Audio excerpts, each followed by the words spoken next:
My dear learners, my channel geography में आपका स्वागत है। मैं Kiranpal Rana, lecturer geography HES2 Haryana education department. आज हम 12th ज्योग्राफी लेसन 5 की सेकंड वीडियो बनाएंगे, तो जिसमें हमारा सबसे पहले प्रश्न है, मनुष्य के ज्ञात प्राचीनतम 2 व्यवसाय कौन कौन से हैं। तो इस प्रश्न को डिस्कस करेंगे। आखेट एवं संग्रहण 2 ऐसे व्यवसाय हैं जो मनुष्य के सबसे प्राचीनतम व्यवसायों में माने जाते हैं।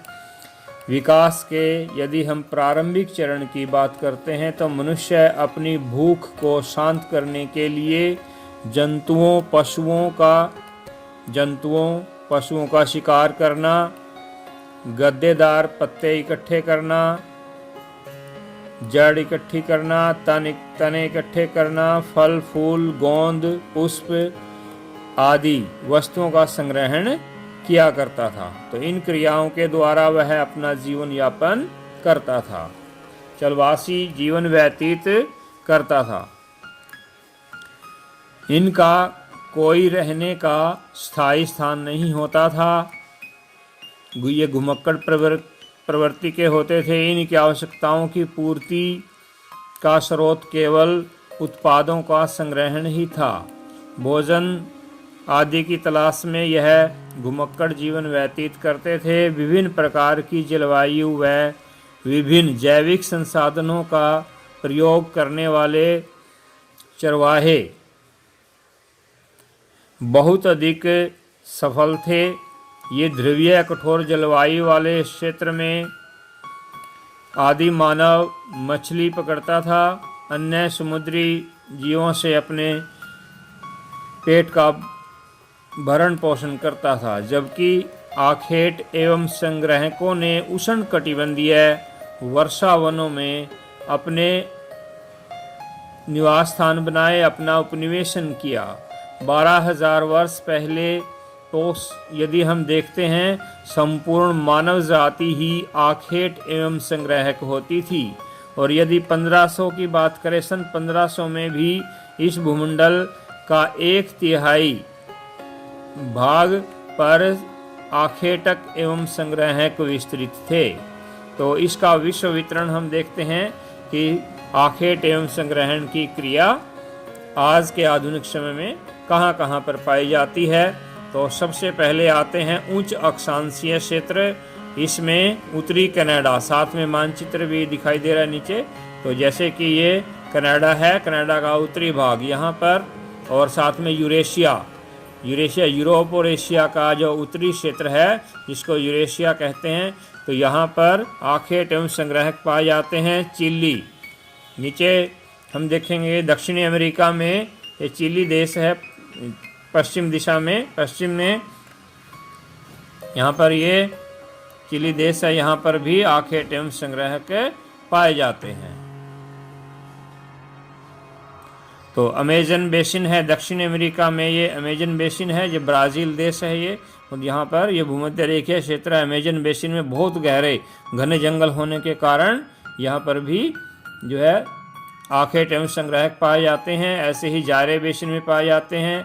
तो अफ्रीका के अंदर ये जो जायरे बेसिन का क्षेत्र है, यहाँ पर इसको कांगो बेसिन भी कहते हैं, क्योंकि यहाँ पर कांगो नदी बहती है। तो यहाँ पर भी जो है आखेट एवं संग्रहक पाए जाते हैं। उसके बाद आते हैं हमारे अफ्रीका का कालाहारी मरुस्थल। तो यहाँ पर ये अफ्रीका का कालाहारी मरुस्थल है। तो यहाँ पर भी अफ्रीका के कालाहारी मरुस्थल में भी आखेट एवं संग्रहक पाए जाते हैं। उसके बाद दक्षिणी भारत, ये दक्षिणी भारत के क्षेत्र है।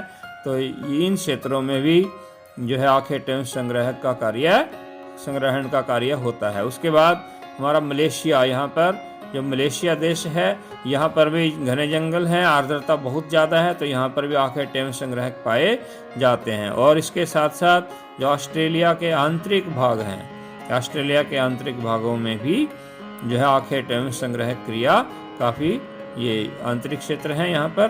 तो उसके बाद आज के आधुनिक समय में क्या क्या परिवर्तन आए हैं, आखेट एवं संग्रहण का क्या भविष्य, ये बहुत बार प्रश्न पूछा जाता है। तो आज के आधुनिक समय में संग्रहण क्रिया का वाणिज्यकरण हो रहा है तथा यह बाजारों में प्रमुख क्रिया के रूप में परिवर्तित होता जा रहा है। क्योंकि आजकल जैसे कि औषधीय जड़ी बूटियां हैं, गरम मसाले हैं, वृक्षों की छाल है, पेड़ पौधों की कीमती पत्तियां हैं या अन्य पदार्थ हैं, कांतिवर्धक वस्तुएं हैं, फ्रूट्स हैं, ड्राई फ्रूट्स हैं, गोंद है, लाख है, चंदन की लकड़ी है, लेटेक्स, तो ऐसे बहुत सी महत्वपूर्ण पदार्थ हैं जो कि वनों से हमें प्राप्त होते हैं और ये व्यवसाय बहुत ही उन्नति करता जा रहा है।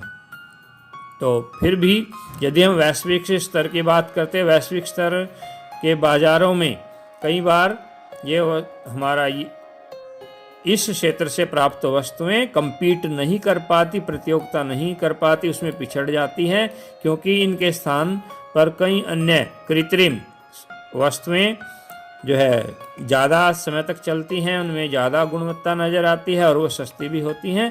तो कई बार ये वस्तुएं वैश्विक स्तर के बाजार में पिछड़ जाती है। आगे हमारा नेक्स्ट क्वेश्चन आता है, चलवासी पशुचारण से क्या अभिप्राय है, इसकी क्या विशेषताएं हैं, इसके विश्व वितरण का वर्णन करो। पेड़ पौधों तथा पशुओं का घरेलूकरण किए बिना, यहाँ ये परिभाषा है कि पेड़ पौधों तथा पशुओं का घरेलूकरण किए बिना प्राकृतिक चारागाहों के भरोसे भोजन, वस्त्र, आवास, घास, जिसको जल, चारा आदि की तलाश में जलवायु व ऋतु के अनुसार एक क्षेत्र से दूसरे क्षेत्र में अपने पशुओं के साथ घूमने की प्रक्रिया को चलवासी पशुचारण कहते हैं। तो इसकी विशेषताएं निम्नलिखित हैं। चलवासी पशुचारण की सबसे बड़ी विशेषता यह है कि इनके पशु पूर्ण रूप से प्राकृतिक चरागाहों पर निर्भर होते हैं। द्वितीय विशेषता है, चलवासी पशुचारकों का सामाजिक एवं आर्थिक स्तर पशुओं की संख्या ही होती है। नेक्स्ट विशेषता है, इसकी सबसे महत्वपूर्ण विशेषता है कि चलवासी पशुचारण एक बहुत ही महत्वपूर्ण जो विशेषता है उसे कहते हैं मौसमी प्रवास, जिसे ऋतु प्रवास भी कहते हैं। इसके अनुसार चलवासी पशुचारक चारे व जल की तलाश में ग्रीष्म ऋतु में उत्तर दिशा की ओर तथा शरद ऋतु में दक्षिण दिशा की ओर घूमते रहते हैं। जैसे जम्मू कश्मीर और हिमाचल प्रदेश के गुज्जर बकरवाल गद्दी भोटिया चरवाहे ग्रीष्म ऋतु में पर्वतों की ऊपर बर्फीली चोटियों पर बुग्याल जो है ये मखमली हरी घास के मैदान होते हैं जो कि बर्फ पिघलने पर पर्वत की ऊंची चोटियों पर स्थापित होते हैं। तो यहाँ चले जाते हैं, यहाँ अपने पशुओं का गुजारा करते हैं। जबकि शरद ऋतु में यह मैदानी क्षेत्रों में आ जाते हैं। ऐसे ही टुंड्रा के लेप्स चरवाहे भी शरद ऋतु में ये मैदानी क्षेत्रों में जाते हैं। ऐसे ही टुंड्रा के लेप्स चरवाहे शरद ऋतु में उत्तर की ओर, जबकि ग्रीष्म ऋतु में दक्षिण की ओर अर्थात कोणधारी वनों में पशुचारण करते हैं। प्रति इकाई कम वहन शक्ति वाली जो भूमि होती है उस पर भेड़ बकरियां आदि चराई जाती हैं, जबकि अधिक वहन शक्ति वाली जो भूमि होती है उस पर गायें, घोड़े, पशु, भैंसें आदि चराई जाती हैं। नेक्स्ट इसकी विशेषता है, धरातल का प्रकार ही पशुचारण के प्रकार का निर्धारण करता है। जी, अलग अलग क्षेत्रों में, क्योंकि सभी पशु सभी क्षेत्रों में सभी प्रकार की जलवायु में सर्वाइव नहीं कर सकते, तो इसलिए जलवायु के अनुसार अलग अलग क्षेत्रों में अलग अलग प्रकार के पशु चराए जाते हैं। जैसे अर्ध शुष्क क्षेत्रों में घोड़े तथा गधे पाले जाते हैं, मरुस्थलीय क्षेत्रों में ऊंट, टुंड्रा प्रदेशों में रेंडियर और जो उच्च पर्वतीय पठारी क्षेत्र हैं वहां पर याक पाले जाते हैं। तो चलवासी पशुचारण का विश्व वितरण इसमें दर्शाया गया है। तो इसके विश्व वितरण की यदि हम बात करते हैं, 5 अंश दक्षिणी अक्षांश से 5 अंश उत्तरी अक्षांश तक ये 100 किलोमीटर के क्षेत्र में चलवासी पशुचारण प्रमुख रूप से फैला हुआ है।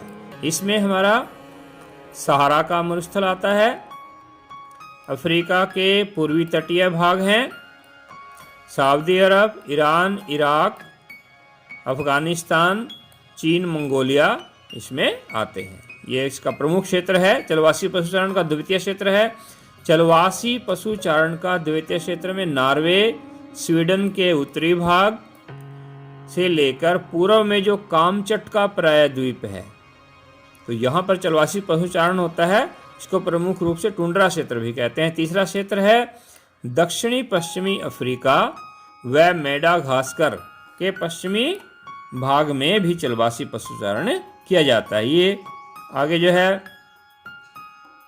विश्व का मानचित्र दिखाया हुआ है कि चलवासी पशुचारण कहाँ कहाँ पर है। ये देखिए, ये अफ्रीका में सहारा का मरुस्थल है। ये यहाँ पर, यहाँ से लेकर ये सहारा का मरुस्थल, इस क्षेत्र से लेकर, और ये सऊदी अरब, ईरान, इराक, और ये इधर मंगोलिया, चीन, और ये क्षेत्र जो है, इस क्षेत्र ये प्रमुख क्षेत्र है जहाँ पर चलवासी पशुचारण प्रमुख रूप से किया जाता है।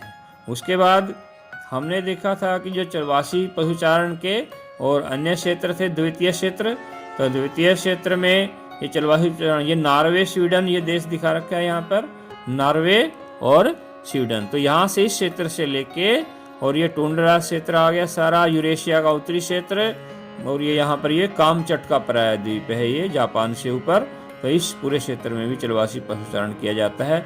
हमारा तृतीय क्षेत्र आता है दक्षिणी पश्चिमी अफ्रीका।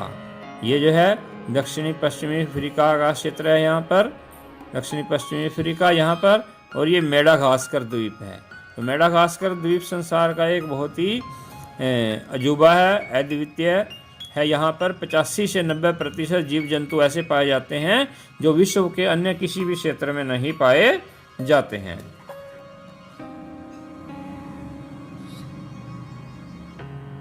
उसके बाद हमारा नेक्स्ट क्वेश्चन है, व्यापारिक पशुपालन से क्या अभिप्राय है, इसकी विशेषताओं तथा विश्व वितरण का वर्णन करो।